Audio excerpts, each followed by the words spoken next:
Oi, pessoal, bom dia. Dando continuidade na nossa aula de tensão superficial de hoje, a professora vai resolver um exercício com vocês, para depois vocês resolverem um exercício individualmente sobre excesso superficial, para aprenderem a aplicação desse tipo de dados que são coletados experimentalmente para o cálculo desse excesso superficial. O exercício que eu escolhi é um exercício da quinta edição do livro de Atkins, é um problema numérico, que é o 28.3, e ele diz que as concentrações e as tensões superficiais correspondentes de algumas soluções aquosas de butanol foram medidas a 20 graus e eles obtiveram os seguintes resultados. Então, estão aqui os resultados tabelados da concentração dada em mol por litro e da tensão superficial em milinewtons por metro. Bom, o primeiro passo que eu fiz foi plotar o gráfico, tá? De tensão superficial. Aí eu mudei aqui a unidade de medida para newton por metro. Para mim eu achei mais fácil, mas vocês podem deixar em milinewtons por metro, em função do ln da concentração. Tá? Então, eu coloquei esses dados aqui, eu colei do Excel aqui no PowerPoint. Foi a planilha que eu montei no Excel. Então, quando eu ploto os gráficos, né? Quando eu ploto o gráfico, ele gera este gráfico aqui. Então, de ln de 100 mol por litro por tensão superficial em newton por metro. E eu já pedi para gerar a equação da reta e o R ao quadrado. Bom, no entanto, então nós vamos ter que fazer uma regressão com os três últimos pontos que resultem numa regressão acima de 0,99. Então, a teoria diz que nesse tipo de dados, né, a gente pega sempre os mais perto, mais próximos do CMC. O que eu quero dizer com isso? Por exemplo, aqui, ó, começa o meu CMC, então eu pego sempre esses resultados aqui mais próximos, tá? Do CMC, são esses pontos que eu considero para fazer o cálculo do meu excesso superficial. Então, voltando, eu fiz essa regressão com os três últimos pontos, eu gerei a nova equação da reta, certo? Eu vou usar esses dados de inclinação e de coeficiente linear para fazer os cálculos. Bem, usando então, né, a equação da reta, nós temos o valor da inclinação, que vai ser a variação da tensão superficial com a variação da concentração.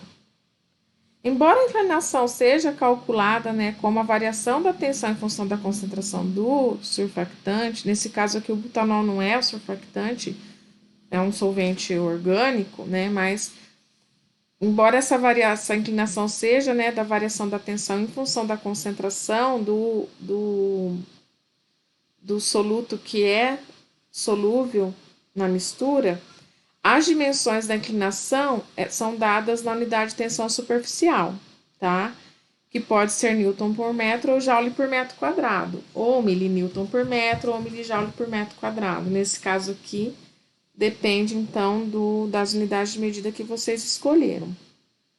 E a partir desse dado, então, a gente consegue calcular o excesso superficial, né, pela equação que nós vimos antes,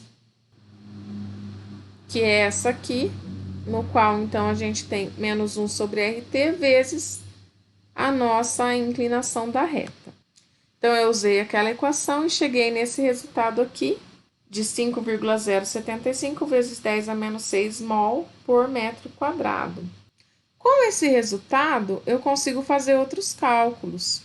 Por exemplo, eu consigo calcular a área que uma molécula ocupa, por exemplo.